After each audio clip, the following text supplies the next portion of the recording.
ദൈവത്തിന്റെ അതിപരിശുദ്ധ നാമം വാഴ്ത്തപ്പെടുമാറാകട്ടെ. കാൽപ്പാടുകൾ എന്നുള്ള ഈ പ്രോഗ്രാമിലേക്ക് അടിയനെ തിരഞ്ഞെടുത്ത കൃപയ്ക്കായി സ്തോത്രം. എൻ്റെ പേര് അച്ചാമ്മ മൈക്കിൾ. ഇടുക്കി ജില്ലയിൽ തൊടുപുഴയിൽ താമസിച്ചു വരുന്നു. ഞാനൊരു റിട്ടയർഡ് ഹാൻഡാണ്. കർത്താവ് അടിയനും കുടുംബത്തിനും ചെയ്ത നന്മകൾക്കും വിടുതലിനും അത് വചനത്തിലൂടെ സാക്ഷീകരിക്കുവാൻ ഇന്നത്തെ ഈ പകൽ ഒരുക്കുന്ന കൃപയ്ക്കായി സ്തോത്രം. ഞാൻ അവന്റെ മുഖം ആദരിച്ചു. Or I will accept him. യഹോവ ഇയ്യോബിന്റെ മുഖത്തെ ആദരിച്ചു. And the Lord accepted job. എനിക്ക് സാക്ഷ്യമായി പറയുവാൻ ഇയ്യോബിനെ പോലെ സംഗതികളുണ്ട്. ഞാൻ രോഗത്താലും ഭാരത്താലും കഷ്ടപ്പെട്ടിരുന്ന സമയങ്ങളുണ്ട്.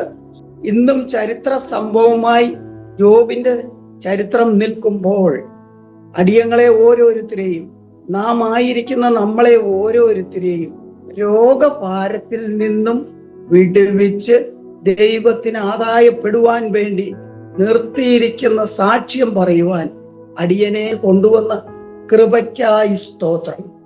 ജോബ് യഹോവ ഭക്തനാണ്, ദോഷം വിട്ടകലുന്നവനാണ്, നേരുള്ളവനാണ്. ആ ജോബിനെ പരീക്ഷിക്കുവാനാണ് സാത്താൻ സ്വർഗത്തിൽ കയറി ചെല്ലുന്നത്. ഭക്തന്റെ മേലാണ് സാത്താന്റെ നോട്ടം. ദൈവമക്കളുടെ മേലെയാണ് സാത്താന്റെ നോട്ടം. വചനം പറയുന്നല്ലോ, കഴിയുമെങ്കിൽ വൃതന്മാരെയും തെറ്റിക്കുവാൻ, വൃത ജീവിതം നയിക്കുന്നവനെ തെറ്റിക്കുവാനാണ് സാത്താൻ ഒരുമ്പെടുന്നത്. 2010 മെയ് മാസത്തില് ദൈവസന്നിധിയിലേക്ക് കർത്താവായ യേശു ക്രിസ്തുവിനെ കൈക്കൊണ്ട് ക്രിസ്തുവിനോടുകൂടെ ചേരുവാൻ റോമർ 6:3 പറയുന്നത് പോലെ ക്രിസ്തുവിനോട് കൂടെ ചേരുവാൻ ഞങ്ങൾ സ്നാനമേറ്റു. മാനസാന്തരപ്പെട്ട് രക്ഷിക്കപ്പെട്ട് സ്നാനമേറ്റ് ക്രിസ്തുവിനോട് കൂടെ ചേർന്നു. അതിനിടയാക്കി തീർത്തത് ഞങ്ങളുടെ മകനായ, ഇന്ന് ദൈവവേലയിലായിരിക്കുന്ന, അപ്പോസ്തോലിക ശുശ്രൂഷ ചെയ്തുകൊണ്ടിരിക്കുന്ന പാസ്റ്റർ വിൻസെന്റ് മൈക്കിൾ.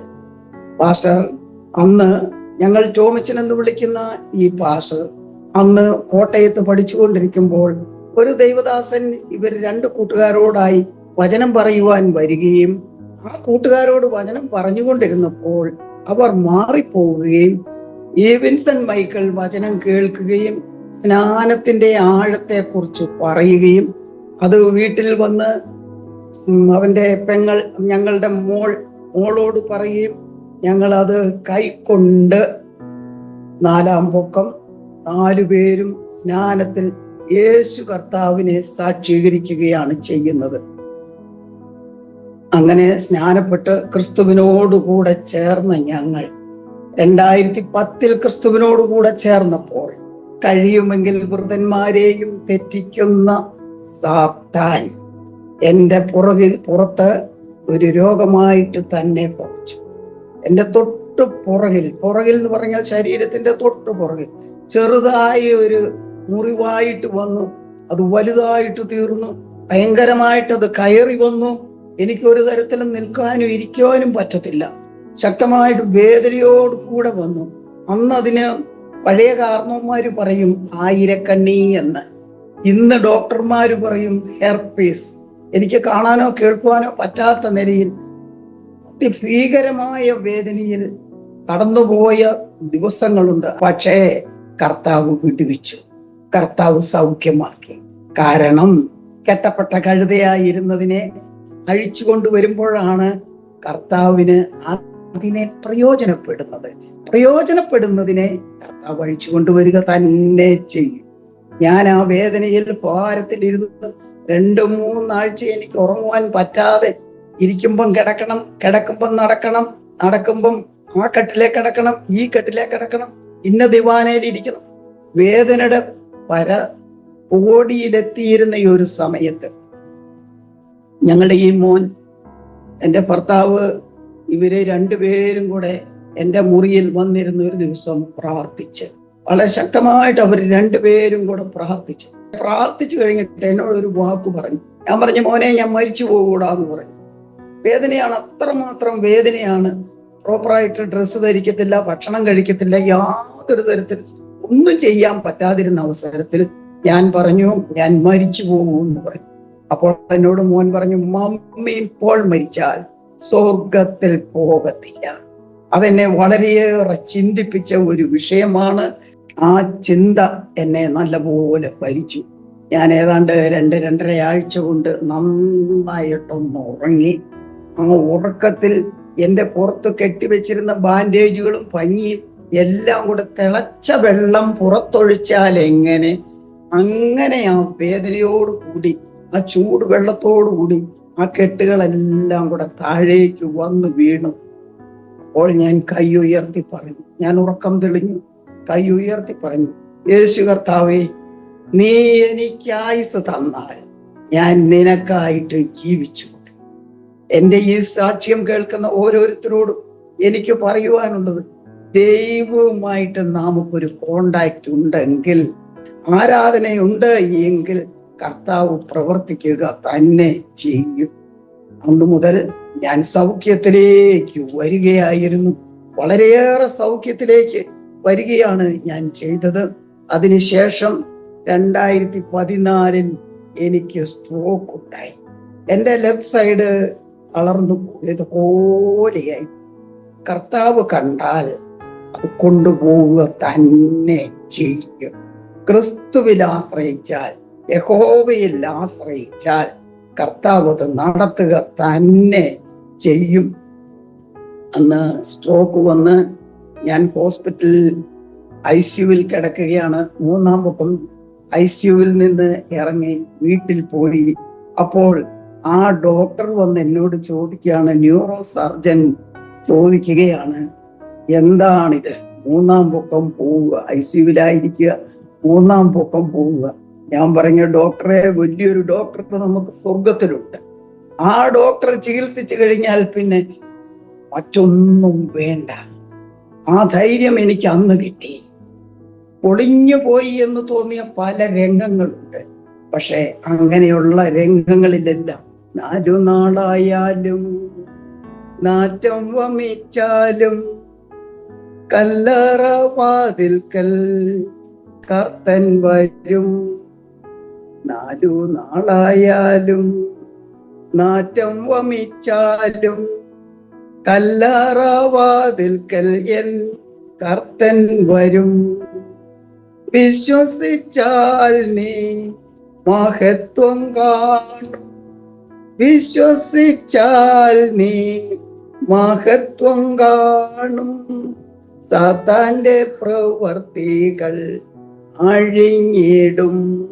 കർത്താവായ യേശു ക്രിസ്തുവിൽ വിശ്വസിച്ചാൽ സകല പൈശാചിക ബന്ധനങ്ങളും സാത്താന്റെ പ്രവൃത്തികളും സകലവിധ ഓതിക്കെട്ടുകളും മന്ത്രവാദങ്ങളും സകലവും അഴിഞ്ഞിടും. കല്ലറ വാതിൽക്കൽ കർത്താവ് വരിക തന്നെ ചെയ്യും. കല്ലറയിൽ അടച്ച് ഉറപ്പു വെച്ചാൽ അത് തുറന്ന് കർത്താവ് കൊണ്ടുവരിക തന്നെ ചെയ്യും. അതാണല്ലോ ലാസർ ഉയർത്തത്. ലാസറിനെ കർത്താവിന് ആവശ്യമുണ്ടായി. ഇമ്പീരിയൽ മുദ്ര വെച്ച് കർത്താവായ യേശു ക്രിസ്തുവിനെ റോമ ഗവൺമെന്റ് അടച്ചപ്പോഴും 3-ാം നാൾ ഉയർത്തെഴുന്നേറ്റ് വരിക തന്നെ ചെയ്യും. നാം വിശ്വസിക്കണം. വിശ്വസിച്ചാൽ മാത്രം. നമ്മുടെ ജീവിതത്തിൽ ഒരു നിശ്ചയം വേണം. വ്യവസ്ഥയോടുകൂടി നിന്നാൽ ആദരിക്കുന്ന യേശു ക്രിസ്തുവാണ് നമുക്ക്. അത് ഏത് വ്യക്തിയായിരുന്നാലും ഏത് സംഘടനയിലുള്ളവരായിരുന്നാലും വ്യവസ്ഥയോടുകൂടി നിന്നാൽ കർത്താവ് ആദരിക്കുക തന്നെ ചെയ്യും. നാം നമ്മുടെ പ്രാർത്ഥനാ വിഷയങ്ങളൊന്നും പറയരുതാത്തടത്ത് പറയരുത്. പറയേണ്ടിടത്തും മാത്രമേ പറയാവൂ. ഇല്ല എങ്കിൽ നീ പൊട്ടക്കണക്കിൽ അവിടുന്ന് 20 വെള്ളിക്കാശിന് വിൽക്കപ്പെടും. കർത്താവിന്റെ നാമം മഹത്വം എടുക്കട്ടെ. കർത്താവേ, അടിയങ്ങളെയും നിർത്തുന്ന കൃപയ്ക്കായി സ്തോത്രം. കർത്താവേ, കർത്താവിന്റെ നാമം മഹത്വത്തിനായിട്ട് കുടുംബമായി ഞങ്ങളെ നിർത്തിയിരിക്കുകയാണ്. ഒരു മിഷണറി ഫാമിലിയായിട്ട് ഞങ്ങൾ നിൽക്കുമ്പോൾ ഞങ്ങൾക്ക് വളരെയേറെ പ്രയാസങ്ങളും പ്രശ്നങ്ങളും പ്രതികൂലങ്ങളും രോഗങ്ങൾ ഇട്ട് അലട്ടിക്കൊണ്ട് വരുമ്പോഴും ആ വിചാരം യാക്കോബിന് ഫലിക്കുകയില്ല. ലക്ഷണവിദ്യ ഇസ്രായേലിന് ഏൽക്കുകയില്ല. കൃപയാൽ ഞങ്ങളെ കുടുംബമായി തേജസ്കരിക്കുവാൻ തക്കവണ്ണം കർത്താവിന്റെ സന്നിധിയിൽ ഇരിക്കുവാൻ അടിയങ്ങളെ ഓരോരുത്തരെയും ഒരുക്കിയിരിക്കുന്നു. അടിയനോടും കൂടെ കർത്താവ് ഇരിക്കുന്നതിനായി സ്തോത്രം. ഇന്ന് ദൈവവേലയിൽ ശുശ്രൂഷയിൽ ആയിരിക്കുവാൻ സിവിൽ സർവീസിലേക്ക് പോകുവാൻ ഉദ്ദേശിച്ചിരുന്നപ്പോൾ കർത്താവിന്റെ മാർഗത്തിലൂടെ ആദരിക്കുവാൻ തക്കവണ്ണം പാസ്റ്റർ വിൻസെന്റ് മൈക്കിളിനെ എടുത്തുപയോഗിക്കുന്നു. ഇവാഞ്ചലിസ്റ്റ് ആയിരിക്കും ഭർത്താവ് റിട്ടയർഡ് പോലീസ് ഓഫീസർ ആയിരിക്കുന്ന KJ മൈക്കിളിനെ എടുത്തുപയോഗിക്കുന്നു. അടിയനും ദൈവസന്നിധിയിൽ താണിരിക്കുന്നു. മോൾ മാരീഡായി ദൂരെയാണെങ്കിലും അവളും കുടുംബമായിട്ട് അവിടെ ജീവിക്കുകയാണ് ചെയ്യുന്നത്. ഇതൊക്കെയും നമ്മളെ ആദരിക്കുകയാണ്. മുഖത്തെ ആദരിക്കുന്ന കർത്താവാണ് നമുക്ക്. പക്ഷെ കണ്ടീഷൻ, വ്യവസ്ഥയുണ്ട്. നിഷ്കളങ്കനായിരിക്കണം, നേരുള്ളവനായിരിക്കണം, ദോഷം വിട്ട് അകലുന്നവനായിരിക്കണം, ദൈവഭക്തനായിരിക്കണം. ഞാൻ എൻ്റെ ശരീരത്തെ അശുദ്ധമാക്കുകയില്ല. ഈ കാലഘട്ടത്തിൽ ശരീരങ്ങളെ അശുദ്ധമാക്കിക്കൊണ്ട് വികൃതമാക്കിക്കൊണ്ട് നടക്കുന്ന ഒരു ടൈമാണിത്. തിരിച്ചറിയണം, ദൈവമക്കൾ തിരിച്ചറിയണം. എന്ത് കിട്ടിയാലും ഭക്ഷിച്ചുകൊണ്ട് നടക്കുന്ന ഒരു ടൈമാണിത്. പക്ഷേ കർത്താവ് കണ്ടവരെ ഞാൻ മുഖത്തെ ആദരിച്ചു. കർത്താവിനോട് വ്യവസ്ഥയോടുകൂടി നിന്നാൽ ഞാൻ പറഞ്ഞു, കർത്താവേ, അവിടുന്ന് എനിക്ക് ആയുസ് തന്നാൽ ഞാൻ നിനക്കായി ജീവിച്ചു. ഇത്രത്തോളം കർത്താവ് കൊണ്ടുപോയി. വചനം പഠിക്കുവാൻ ഞങ്ങൾ ബൈബിൾ കോളേജിൽ ചെല്ലുമ്പോൾ എൻ്റെ പുറത്തൊരു ഒന്നാന്തരം കെട്ടുണ്ട്. സാരിയിട്ട് മൂടി ആ കെട്ടും കൊണ്ടാണ് ഞാൻ നിൽക്കുന്നത്. പക്ഷെ എനിക്കൊരൊറ്റ ആഗ്രഹമേ ഉണ്ടായിരുന്നു. ഞങ്ങൾ രണ്ടുപേരും, ഞാനും എൻ്റെ ഭർത്താവും കൂടെയാണ് പോകുന്നത്. ഞങ്ങൾക്കൊറ്റ ആഗ്രഹമേ ഉണ്ടായിരുന്നു, പഠിക്കണം. ഇനിയുള്ള കാലം ദൈവവചനത്തിൽ നിൽക്കണം, ദൈവത്തിനായിട്ട് പ്രയോജനപ്പെടണം. എങ്കിൽ മാത്രമേ സ്വർഗരാജ്യത്തിൽ പോകുവാൻ സാധിക്കുകയുള്ളൂ. സ്വർഗരാജ്യത്തിന്റെ പ്രവേശനത്തിൽ തിരുമുൻപിൽ നിൽപ്പാനായിട്ട് കർത്താവ് ഞങ്ങളെ ഒരുക്കുന്നു. കർത്താവിന്റെ നാമം മഹത്വം എടുക്കട്ടെ. അടിയനെ അനുവദിച്ച കൃപയ്ക്കായി ഒരിക്കൽ കൂടി സ്തുതി സ്തോത്രങ്ങൾ അർപ്പിച്ചുകൊണ്ട് അടിയൻ താണിരിക്കുന്നു. ആമേൻ, ആമേൻ.